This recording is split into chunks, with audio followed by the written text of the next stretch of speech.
Are you familiar with Rondo neighborhood in St. Paul? It was once a thriving African American community that was destroyed by highway construction in the 1960s. But now there's some good news.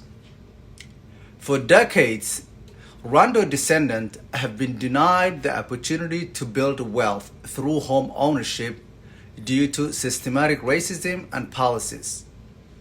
So to address this issue, St. Paul is offering $100,000 to Rondo descendants to buy homes and build generational wealth.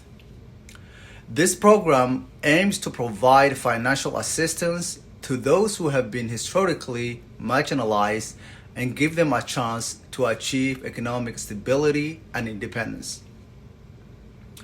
And if you are or someone that you know is Rondo descendant, don't miss out on this opportunity. Apply for this program and take advantage of the financial assistance and secure the future of you and your family.